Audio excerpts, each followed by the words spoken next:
Having what is a weather or a wacky weather pattern. So now as we head into spring, El Nino will continue to wreak havoc with what we would consider normal spring weather. How will that happen? Here's your 2016 Storm Shield Spring Forecast.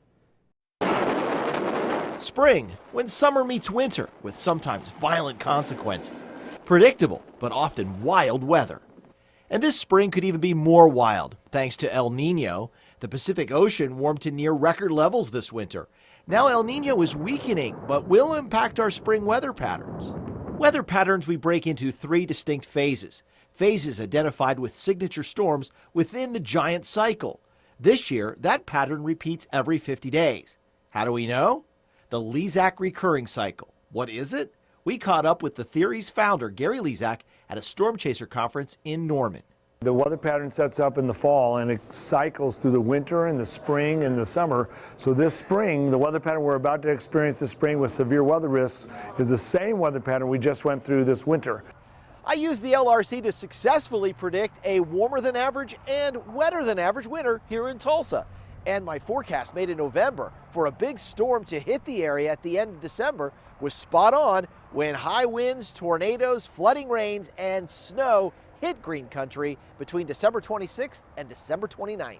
But the winter forecast wasn't perfect. Even El Nino can wreck the LRC. Recent dynamic warming in the Arctic suddenly suppressed El Nino and its influence weakened. This caused green country to dry out in February and become warm and windy. The end result, grass fires. But change is underway. El Nino will rally for a big spring finale.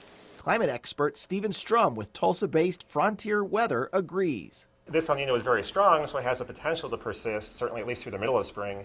And if that happens, that would at least give us a better opportunity to have a more active than normal, latter half of the severe weather season. So what's next? Remember, three distinct patterns will dominate spring. This one here, a cooler and wetter than average pattern that we will see in early March, and it returns in mid to late May. One more shot of cold air is possible in mid-April, and the third part of the pattern, which dominated most of our winter, a calm and serene pattern with warmer than average days. When all added up, here's what I expect. Above average rainfall, cooler than average temperatures, 6 or more severe weather setups, and overall, a normal spring tornado season. And according to the LRC, here are the possible days for severe weather setups. March 22nd to March 24th, April 27th through May 2nd, May 6th through the 8th, May 11th through the 14th, May 21st to 24th, and May 31st to June 2nd.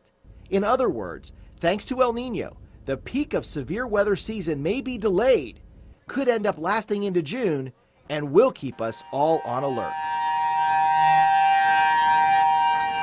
And that is for sure. And if you want to see more about my spring weather forecast, just visit KJRH.com. A written weather blog goes online at about 10:30 tonight. You can read all about it there.